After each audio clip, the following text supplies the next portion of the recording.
दिलीप जायसवाल ने इंडिया गठबंधन पर साधा निशाना, कहा गठबंधन में चल रही है तीखी प्रतिस्पर्धा, फिर से एनडीए की सरकार बनने का दावा किया।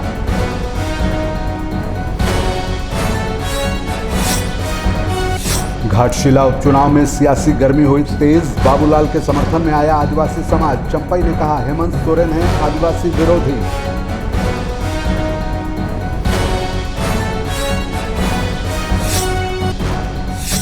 छपरा के जिलाधिकारी ने मतदाताओं से की अपील, अमन समीर ने कहा भय मुक्त होकर करें मतदान। जिला प्रशासन ने सुरक्षा के किए व्यापक इंतजाम। कोइलवर 6 लेन पुल पर मची अफरा तफरी, स्कूल बस और कंटेनर ट्रक के बीच आमने सामने हुई जबरदस्त टक्कर, बच्चे सुरक्षित जबकि ड्राइवर हुआ गंभीर रूप से घायल। और झारखंड हाईकोर्ट का सिल्वर जुबली कार्यक्रम, 25वीं सालगिरह पर हाफ मैराथन दौड़ हुई आयोजित। चीफ जस्टिस, रजिस्ट्रार सहित कई अधिवक्ता हुए शामिल। नमस्कार, आप देख रहे हैं आइडियल एक्सप्रेस। मैं हूं हिमांशु शेखर। बुलेटिन की शुरुआत में बात कर लेते हैं बीजेपी प्रदेश अध्यक्ष दिलीप जायसवाल की। बीजेपी प्रदेश अध्यक्ष दिलीप जायसवाल ने इंडिया गठबंधन पर निशाना साधा है। उन्होंने मुजफ्फरपुर में कहा कि गठबंधन में तीखी प्रतिस्पर्धा चल रही है जो उसकी कमजोरी दर्शाती है। इसके विपरीत उन्होंने एनडीए को मजबूत बताते हुए कहा कि उसने सबसे पहले सीटों का बंटवारा किया। जायसवाल ने नीतीश कुमार के नेतृत्व में फिर से एनडीए की सरकार बनने का दावा किया। यादव के बीच बड़ा छोटा होने का कंपटीशन, प्रतिस्पर्धा चल रहा है। ये भी बताता है कि महागठबंधन महागठबंधन है और महागठबंधन में आपस में लाठी ही चलना है, मतभेद रहना है। और जिस तरह से आपने देखा कि सीट का बंटवारा, उम्मीदवार की घोषणा एनडीए ने सबसे पहले किया और वहीं पर महागठबंधन जो है आज तक ये स्पष्ट नहीं कर पाया है कि उनका सीट का बंटवारा किस तरह का है और कैसा है। मतदाता इन सारे बातों को देख रही है और मतदाता के अंदर विश्वास है कि बिहार एनडीए सरकार ही, फिर से एनडीए सरकार ही चलाएगी और एक बार फिर एनडीए सरकार का ये संकल्प लेकर यहाँ के मतदाता फिर से 2/3 से ज्यादा बहुमत से। इधर 11 नवंबर को होने वाला घाटशिला उपचुनाव रोमांचक होने वाला है। एक तरफ दिवंगत रामदास सोरेन के पुत्र सोमेश सोरेन महागठबंधन के प्रत्याशी हैं, वहीं दूसरी ओर पूर्व मुख्यमंत्री चंपई सोरेन के बेटे बाबूलाल सोरेन को भारतीय जनता पार्टी ने एक बार फिर से मौका दिया है। पक्ष और विपक्ष दोनों पार्टियों ने जीत का दावा किया है। वहीं जेएलकेएम के रामदास मुर्मू भी चुनावी मैदान में है। इस वजह से घाटशिला उपचुनाव में त्रिकोणीय मुकाबला देखने को मिलेगा। हमारे संवाददाता ने जायजा लिया, देखिए ये रिपोर्ट। 11 नवंबर को घाटशिला में जो है उपचुनाव होना है। चुनावी सरगर्मी जो है काफ़ी यहाँ पे तेज़ हो गई है। आपको हम बता दें, चाहे वो झारखंड मुक्ति मोर्चा के जितने कार्यकर्ता हों, नेता हों, सभी का जो है यहाँ पे एक तरह से कहा जाए कि हुजूम यहाँ पे नज़र आ रहा है। सभी जो है यहाँ पे दावे कर रहे हैं कि चुनाव जो है हर हाल में हम जीत रहे हैं। आपको हम बता दें कि रामदास सोरेन के जो बेटे हैं सोमेश सोरेन घाटशिला विधानसभा से चुनाव लड़ रहे हैं और बिल्कुल एक तरह से कहा जाए कि जगह जगह पे जो है चुनाव प्रचार प्रसार में लगातार जुड़ गए हैं। वहीं पे हम आपको बता दें कि भारतीय जनता पार्टी से पूर्व मुख्यमंत्री के जो बेटे हैं बाबूलाल जो है सोरेन यहाँ से चुनाव लड़ रहे हैं। इसके वजह जो है यहाँ पे तीसरी जो एंट्री हुई है जेएलकेएम पार्टी की, झारखंड लोकतांत्रिक क्रांति पार्टी से जो है चुनाव लड़ रहे हैं रामदास मुर्मू।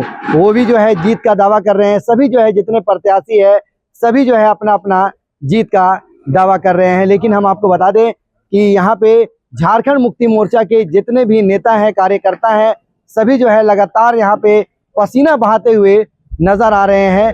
तस्वीरें हम आपको घाटशिला की दिखा रहे हैं जहाँ पे राज्यसभा सांसद महुआ मांझी, इसके अलावा जो है शिकारीपाड़ा के विधायक, बरागोड़ा के विधायक, इसके अलावा हम आपको बता दें कि जितने लोग हैं सभी लोगों का जो है यहाँ पे लगातार जनसंपर्क अभियान चल रहा है और सभी जो है अपना ताकत यहाँ पे झोंकते हुए नजर आ रहे हैं। शिकारीपाड़ा के जो विधायक है उनका कहना है कि बिल्कुल जीत जो है निश्चित है। यहाँ पे मैया सम्मान का जो जादू है वो चलने वाला है। हमने जो है उनसे बात की और जिस तरह से जो है यहाँ पे हम आपको बता दें कि समीर मोहंती, उनका भी कहना है कि 40 से 50 हजार वोटों से जो है हम यहाँ पे जीत रहे हैं।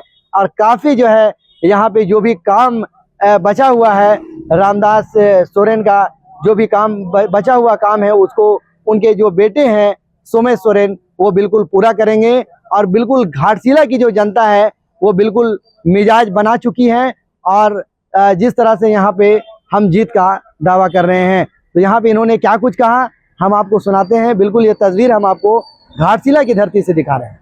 तो पूरी ताकत लगाएंगे और चूंकि माननीय मुख्यमंत्री जी का नेतृत्व ही ऐसा है कि हम लोगों को, सब संगठन के लोगों को, विधायक लोगों को, मंत्री लोगों को, तमाम लोग यहाँ पे लग भिड़ करके किसी भी तरह प्रचंड जीत जो है हम लोग दिला रहे हैं। ये कहना है कि दूसरी ताकत की जरूरत क्या है?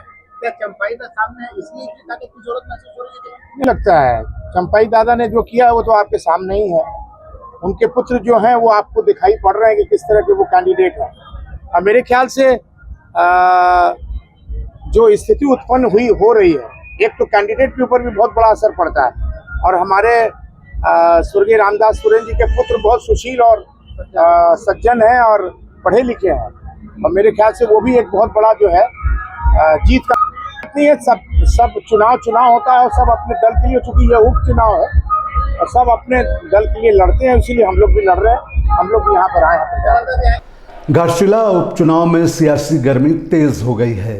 बीजेपी उम्मीदवार बाबूलाल सोरेन के समर्थन में आदिवासी समाज खुलकर सामने आ गया है। पूर्व मुख्यमंत्री चंपई सोरेन ने सैकड़ों आदिवासी नेताओं की मौजूदगी में कहा कि हेमंत सोरेन सरकार पूरी तरह आदिवासी विरोधी है। सरकार जमीन छीन रही है, लाठीचार्ज कर रही है और विकास ठप है। उन्होंने आरोप लगाया कि घाटशिला क्षेत्र में सड़क, पानी, बिजली और शिक्षा जैसी बुनियादी सुविधाएं नदारद हैं। चंपई सोरेन ने दावा किया कि अब जनता परिवर्तन चाहती है और इस बार घाटशिला में बदलाव होकर रहेगा।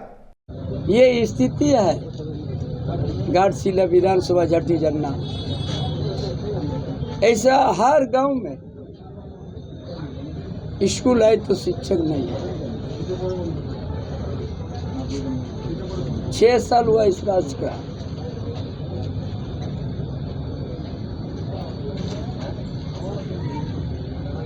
इसलिए पूरा झारखंड में सरकार बन के चीज नहीं रहा गया। कई आदिवासी का जमीन सुरक्षित नहीं है। जो मन जहाँ से आ रहा है वो घर बनाते जा रहा है, आदिवासी उजड़ते जा रहा है। भोगनाडी तक नहीं छोड़ा तो सीधू कंडू का गांव तक।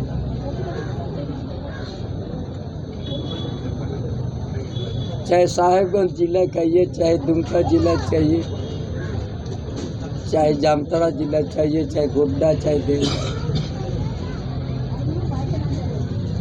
एक विशेष समुदाय का जनसंख्या बहुत तेजी से बढ़ रहा है। आदिवासी का जनसंख्या घटते जा रहा है। इसीलिए आज आप लोग का माध्यम से इस प्रदेश और देश के यहाँ हमारा विचार, हमारा सोच और इस उपचुनाव में हर गांव का आदमी सदस्य, हर समुदाय का आदिवासी भी, मूलवासी भी, दलित भी सदस्य, भाजपा का सदस्य ग्रहण करते जा रहा है कि आज एक भारतीय जनता पार्टी ही एक ऐसा है जो यहाँ का आदिवासी का छीना हुआ जमीन एक दिन वापस होगा। भारतीय जनता पार्टी का भी दामन थामा। सही तो जरूर बताएंगे, लेकिन परिचय पहले मेरा सुन लीजिए, क्योंकि हर व्यक्ति का मन जब बैठक होती है तो परिचय एक महत्वपूर्ण आदिवासी में होता है। तो मेरा नाम है सूरज टूटू, मैं पाकुड़ जिला का रहने वाला हूँ और थाना अमड़ापाड़ा, गांव पाड़कोला, जो शाम परगना, जो नेतृत्व अंग्रेजों के 1855 में जो नेतृत्व लड़ाई में नेतृत्व का उनका वंशज, मैं चौथा वंशज हूँ। तो मेरा कहना यही है कि दादा से जब संपर्क हुआ तो बोला कि यहाँ का आदमी पाकुड़ जिला बांग्लादेशी 60 किलोमीटर के दूरी पर है बांग्ला, और वहाँ से पाकुड़ प्रखंड माने बिल्कुल छापामारी हो गया पाथर व्यवसाय से, चाहे माने जमीन सरकारी ज़मीन जो है पुरातन पतित गोचुर पतित पर उन लोग बांग्लादेशी वाला कब्जा करके रह गया है। उन लोगों का जो भी व्यवसाय तुरंत सरकार ने कर देता है, लाइसेंस मिल जाता है, वोटर कार्ड बन जाता है। तो हम लोग वहाँ के परगना और मांझी के निर्णय से हम लोग राष्ट्रपति और प्रधानमंत्री अमित खान के पास चिट्ठी लिखे। तब लिखे, बोला तब क्या करेंगे बाबा? तो बोला कि आप वोटर लिस्ट में संशोधन कराइए, जो 2000 से जो मैंने वोटर लिस्ट जो दिए हैं उसी का संशोधन कीजिए, और जो आ रहे हैं उस पर आप लोगों का 1932 के खतियान है तो वोटर लिस्ट में चढ़ाइए, और नहीं तो डिलीट कर दीजिए। यही हम लोग लिखे थे। उनका चिट्ठी आ गया है कमिश्नर के पास और डीसी के पास। तो हम लोग आपका जवाब बिहार विधानसभा चुनाव को लेकर पवन सिंह का बड़ा बयान सामने आया है। बिहार विधानसभा चुनाव को लेकर बीजेपी नेता, गायक और एक्टर पवन सिंह ने खेसारी लाल यादव के आरजेडी प्रत्याशी के रूप में चुनाव लड़ने पर बड़ा बयान दिया है। पवन सिंह ने कहा है कि हमारा भाईचारा राजनीति से अलग है, हमारी विचारधाराएं भी अलग हैं।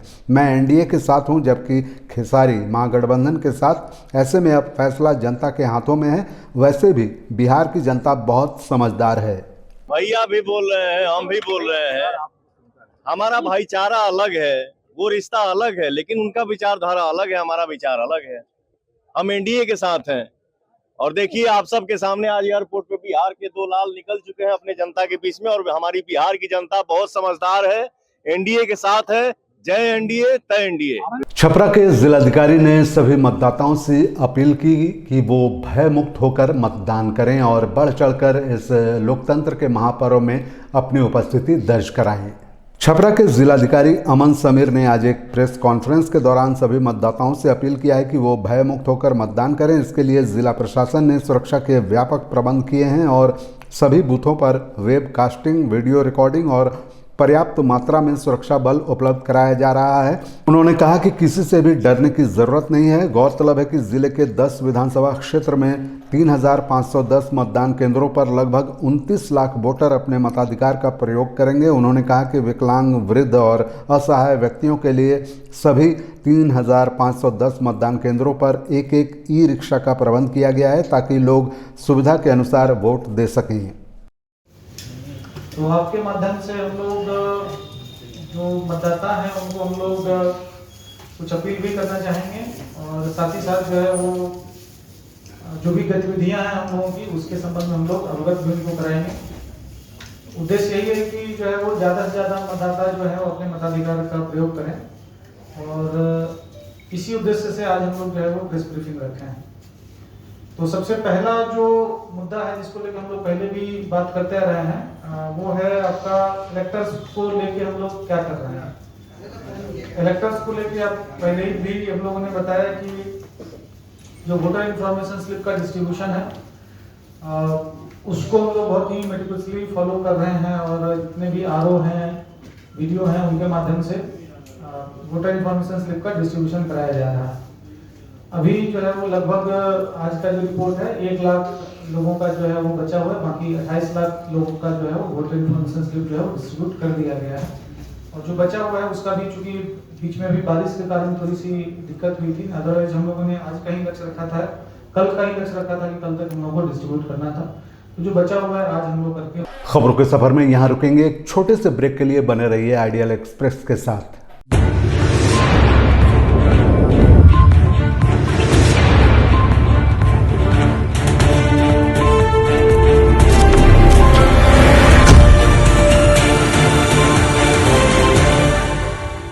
बदलते समय के बीच खबरों की दुनिया में आइडियल एक्सप्रेस की एंट्री।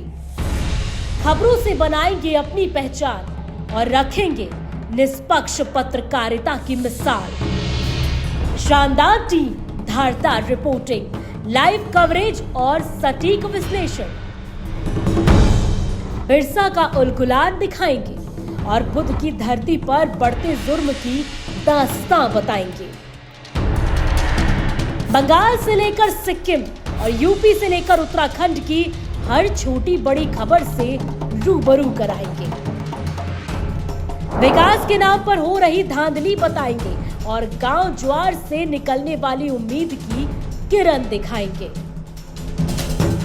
सिर्फ पत्रकार नहीं, परिवार की तरह आपका साथ निभाएंगे। हम आइडियल एक्सप्रेस हैं, सच की तह तक जाएंगे।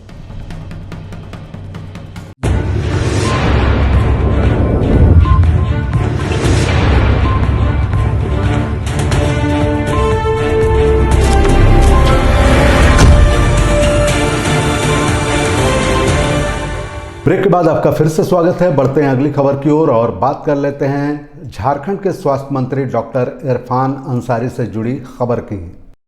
बुंडू हादसे के घायलों से स्वास्थ्य मंत्री डॉक्टर इरफान अंसारी ने रिम्स में मुलाकात की। इस दौरान स्वास्थ्य मंत्री ने चिकित्सकों से घायलों के बेहतर उपचार की जानकारी ली और उनके इलाज की तत्काल बेहतर व्यवस्था सुनिश्चित करने की बात कही। डॉक्टर इरफान अंसारी ने हादसे में मारे गए लोगों के परिजनों को 1-1 लाख रुपए की आर्थिक सहायता देने की घोषणा की। साथ ही उन्होंने घायलों को व्यक्तिगत स्तर से आर्थिक मदद भी प्रदान की। उन्होंने कहा कि दुर्घटना में मारे गए परिवारों के प्रति मेरी गहरी संवेदना है। डॉक्टर इरफान अंसारी ने कहा कि इस हादसे में प्रभावित लोगों को राज्य सरकार हर संभव मदद करेगी। देखिए, 2 दिन पहले हमारा आदिवासी भाई लोग जा रहा था तो एक ट्रक ने ट्रैक्टर को धक्का मार दिया, जिसमें ऑन द स्पॉट 4 लोगों की डेथ हो गई और 25 या 26 लोग घायल थे। मुझे जानकारी मिला, मैं आया हूँ और रात में भी एक पेशेंट हमारा डेथ कर गया। तो उन पीड़ित परिवार से भी मैं मिला हूँ, तो जितने लोग हैं घायलों से भी मैं मिला हूँ और एज आपदा मंत्री होने के नाते मैं सबको मैंने कहा कि नाम डिटेल अभी डायरेक्टर साहब को मैंने कहा है, सुप्रिंटेंडेंट को मैंने कहा है, डिटेल हमको भेजिए, हम तत्काल उनको मुआवजा राशि देंगे। इस दौरान स्वास्थ्य मंत्री ने रिम्स के ब्लड बैंक समेत विभिन्न वार्डों का औचक निरीक्षण किया। मरीजों से बातचीत कर उन्होंने दवाओं की उपलब्धता, स्वच्छता और रिम्स में मिल रही सुविधाओं की वास्तविक स्थिति को भी जाना। मौके पर स्वास्थ्य मंत्री ने रिम्स का निरीक्षण कर रिम्स निदेशक और सुप्रिंटेंडेंट को कड़ी फटकार लगाई और कहा कि आपको बड़ी जिम्मेदारी दी गई है, इसलिए परिणाम भी बड़े आने चाहिए। लापरवाही किसी भी कीमत पर बर्दाश्त नहीं की जाएगी। देखिए, अभी हम हमारे जो हॉस्पिटल रिम्स आए हैं और जगह छोटा है, पेशेंट बहुत ज्यादा है, फ्लो बहुत ज्यादा है, तो डॉक्टर अच्छा काम कर रहे हैं, विभाग हमारा अच्छा काम कर रहा है, डायरेक्टर भी अच्छा काम कर रहे हैं, हमारे स्टूडेंट भी सारा अच्छा काम कर रहे हैं। तो थोड़ा बहुत लैप्सेस तो होगा, ये बड़ी संस्था है तो, लेकिन मैंने कहा कि इसको भी सुधारने की आवश्यकता है। मेडिसिन अगर हम लोग देते हैं तो मेडिसिन नहीं मिल रहा था, तो ये भी जांच का विषय है। पुरिया में कुछ और नाम है और जो अटेंडेंट गलत नाम बता रहे हैं, तो फिर भी मैंने कहा कि आप जाँच कर लीजिए और जाँच में जो दोषी होगा उसको कार्रवाई करेंगे। स्वास्थ्य मंत्री ने कहा कि कुछ निजी अस्पताल 4-5 लाख रुपए तक का खर्च वसूलने के बाद मरीज को रिम्स भेज देते हैं, जो एक गंभीर अपराध है।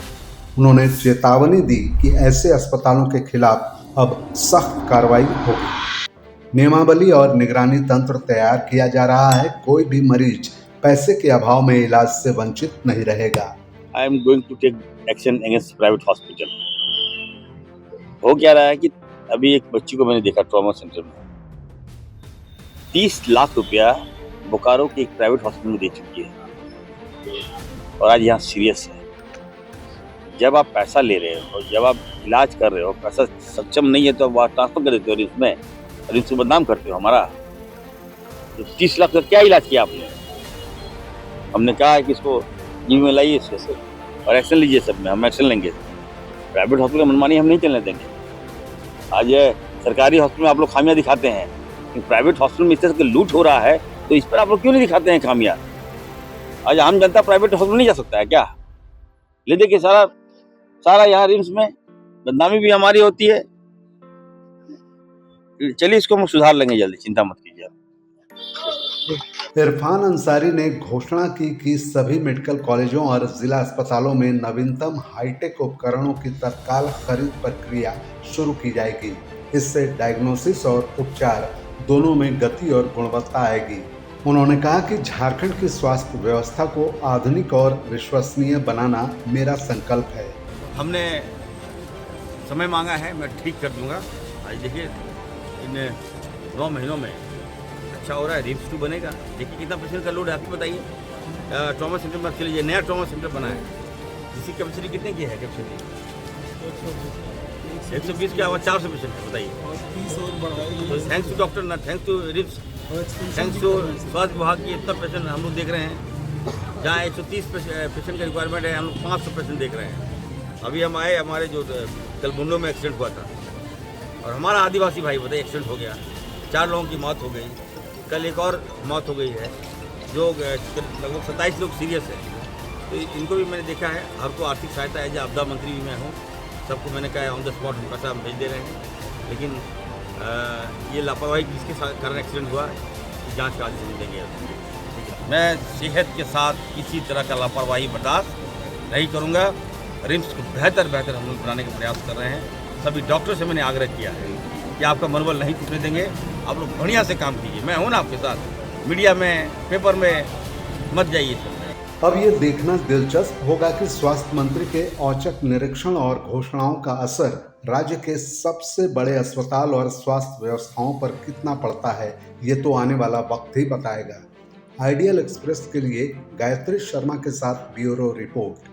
शनिवार को कोइलवर 6 लेन पुल पर बड़ा हादसा हो गया। शनिवार की दोपहर कोइलवर 6 लेन पुल पर उस वक्त अफरा तफरी मच गई जब एक स्कूल बस और कंटेनर ट्रक के बीच आमने सामने जबरदस्त टक्कर हो गई। हादसा पुल के बीचों बीच हुआ, जिससे कुछ देर के लिए दोनों ओर लंबा जाम लग गया। स्कूल बस में करीब दर्जन भर बच्चे सवार थे। गनीमत यह रही कि सभी बच्चे सुरक्षित हैं। हालांकि एक बच्चे को मामूली चोट आई है। प्रत्यक्षदर्शियों के अनुसार स्कूल बस रॉन्ग साइड से जा रही थी, तभी सामने से आ रहे कंटेनर से टकरा गई। घटना की सूचना मिलते ही कोइलवर थानाध्यक्ष नरोत्तम चंद्र मौके पर पहुंचे और दुर्घटनाग्रस्त वाहनों को सड़क से हटवाकर यातायात सामान्य कराया। रामगढ़ में मुआवजा की मांग को लेकर सड़क जाम कर दिया गया। खबर झारखंड के रामगढ़ जिला से है, जहां गोला मोरी 4 लेन परियोजना के संबंधित कार्यों को लेकर अभी तक मुआवजा नहीं मिलने के कारण कुछ नोक-झोंक की स्थिति उत्पन्न हो गई, जिसमें रैयतों और ठेकेदार के बीच तनातनी देखी जा रही है। मुआवजा की मांग को लेकर रोड जाम कर दिया गया है। अब देखने वाली बात यह है कि ये विवाद कब खत्म होती है। उधर कैमूर जिले में चाकू मारकर एक युवक की हत्या कर दी गई है। कैमूर जिले के रामगढ़ थाना क्षेत्र के जमुरना गांव में एक युवक की चाकू मारकर हत्या कर दी गई, जबकि आरोपी मौके से फरार हो गया। पुलिस ने शव को कब्जे में लेकर पोस्टमार्टम के लिए भभुआ सदर अस्पताल भेज दिया है। जानकारी के अनुसार दोनों युवक एक ही गांव के निवासी हैं। गांव से बाहर एक छोटी पुलिया पर दोनों बातचीत कर रहे थे। इसी दौरान किसी बात को लेकर विवाद बढ़ गया और चाकूबाजी की घटना हुई। मोहनिया एसडीपीओ प्रदीप कुमार ने बताया कि चाकू मारने का स्पष्ट कारण अभी सामने नहीं आया है। घटना गांव के बाहर हुई है। आरोपियों की गिरफ्तारी के लिए छापेमारी की जा रही है और जल्द ही इन्हें गिरफ्तार कर लिया जाएगा। गिरफ्तारी के बाद ही मामले का पूरा खुलासा हो पाएगा। रामगढ़ थाना अंतर्गत जमुरना गांव में घटना हुई है, जिसमें गोलू खरवार, पेसर चिंटू खरवार लगभग 18 वर्ष को चाकू मार करके संदीप यादव, पेसर अशोक यादव लगभग उम्र इनका 19 वर्ष है, संदीप यादव के द्वारा चाकू मार करके हत्या कर। हत्या की वजह क्या है? अभी जांच चल रहा। दोनों संगी हैं, साथ ही में उठना बैठना था इनका और एक ही गांव के हैं। अभी स्पष्ट मालूम नहीं चल पा रहा है, इसमें हम लोग जांच करें। उधर साहिबगंज में चोरों ने चोरी की घटना को अंजाम दिया। साहिबगंज जिले के 3 पहाड़ थाना से महज 150 मीटर की दूरी पर स्थित 3 पहाड़ मुख्य बाजार के भगत मोहल्ले के चंचला ज्वेलर्स दुकान में बीती रात अज्ञात चोरों ने लाखों रुपए के गहनों पर हाथ साफ कर दिया। घटना को लेकर पीड़ित दुकानदार अरुण सोनी ने बताया कि वे रोजाना की तरह बीती रात को दुकान बंद कर घर आ गए। इसी बीच शुक्रवार मध्य रात्रि को किसी ने सूचना दी कि आपके दुकान पर अज्ञात चोरों ने चोरी की घटना को अंजाम दिया है। जानकारी मिलने पर पीड़ित आनन फानन में अपने दुकान पहुंचे, जहां देखा कि दुकान के किनारे लगे एक ईंट की दीवार को तोड़कर शटर खोलकर चोरों ने दुकान में रखे लगभग 8 लाख के सोने चांदी के गहनों पर हाथ साफ कर दिया। जिसके बाद पीड़ित दुकानदार ने फौरन इसकी सूचना 3 पहाड़ थाना प्रभारी मृत्युंजय कुमार पांडे को दी। फिलहाल थाना प्रभारी दल बल के साथ दुकान पहुंच मामले की जांच में जुट गए हैं। वहीं इस तरह की घटना को लेकर आसपास के दुकानों में चिंता के साथ आक्रोश व्याप्त है। सभी दुकानदारों ने पुलिस प्रशासन से जल्द न्याय की गुहार लगाई है। हमको 1:44 में कोई फोन किया हमने तुरंत आया, देखा कि चोर बतासा दुकान पर जो पहुँचे तो लोग भाग रहा है ऐसे पिस्टल लगाते हुए। उसके बाद देखे थाना प्रभारी को फ़ोन किए, नाइट वाला वो भी बोला 10 मिनट हम दे किए। फिर आकर देखे तो बोले थाना प्रभारी को भी फ़ोन किया, बोले आया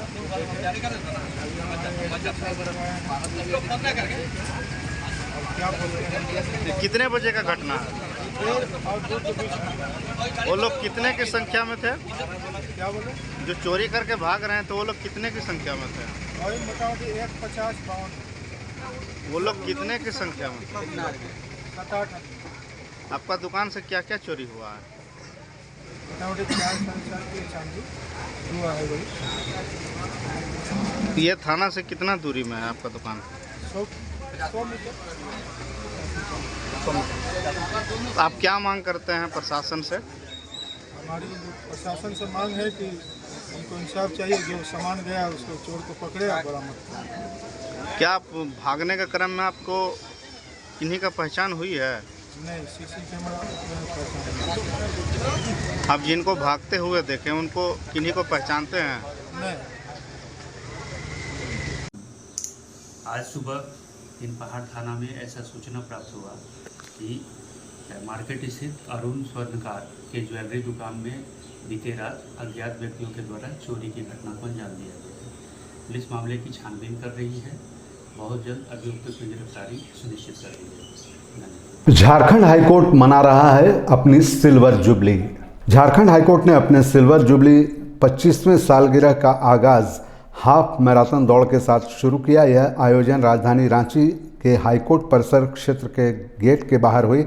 इस अवसर पर झारखंड हाईकोर्ट के चीफ जस्टिस, रजिस्ट्रार सहित कई अधिवक्ता इस आयोजन में शामिल हुए। झारखंड हाईकोर्ट के इस सिल्वर जुबली आयोजन के पहले दिन हुए कार्यक्रम में झारखंडी परंपरागत संस्कृति की झलक भी देखने को मिली।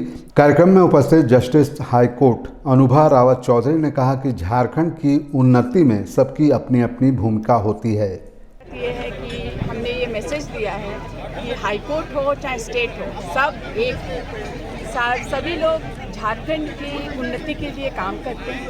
सबका अपना अपना रोल है और हमारा यही है कि इस स्टेट को हम लोग कुछ अलग ही लेवल तक लेके जाएं कि हमारा स्टेट पूरे इंडिया का नंबर 1 स्टेट बन जाए।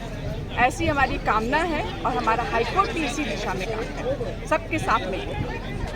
मैराथन आज हमारा मैराथन का यही ऑब्जेक्टिव था, जस्टिस फॉर ऑल। कोई भी व्यक्ति छूट ना जाए, इसका विशेष ध्यान जुडिशरी का रहता है और आगे भी रहेगा कि अंतिम छोर पे रुका हुआ आदमी जो कहीं दूर दराज में है, जंगल में है, उसके लिए भी हम चिंता करेंगे और हम चिंता करते हैं। इसीलिए यही एक मैसेज हम देना चाहते हैं और हम सब एक हैं। देखिए हमारे सारे स्टाफ, हमारे एडवोकेट्स, सारे जजेस सब मिलकर एक मैसेज हमने दिया है कि हम सब एक हैं और हम इसको आगे बढ़ाना चाहिए। भागीदारी रही, ऑनरेबल जजेस ने भी पार्टिसिपेट किया, उनकी वाइफ्स ने, फैमिली मेम्बर्स ने, हमारे एडवोकेट्स ने पार्टिसिपेट किया है और इसके अलावा हमारे जितने स्टाफ हैं हाई कोर्ट के सब ने पार्टिसिपेट किया। हमारा आज का जो रजिस्ट्रेशन था इट वॉज मोर दैन 450 और सबकी बहुत अच्छी भागीदारी रही, बहुत सक्सेसफुल रहा है प्रोग्राम। ये हमारी 25वें सालगिरह का आज आगाज़ था और 15th को हमारा जो है मेन प्रोग्राम है। आई होप आप लोगों का सपोर्ट इस तरह मिले। सब मैराथन ही क्यों? मैराथन एक स्प्रिट है, हमारा स्पोर्ट्स कमेटी है हाई कोर्ट का, honourable sports committee that has decided we have to kick off this programme with a marathon, so that we have. Thank you very much. खबरों के सफर में आज के लिए इतना ही। मुझे दीजिए इजाजत, बने रहिए आइडियल एक्सप्रेस के साथ। नमस्कार।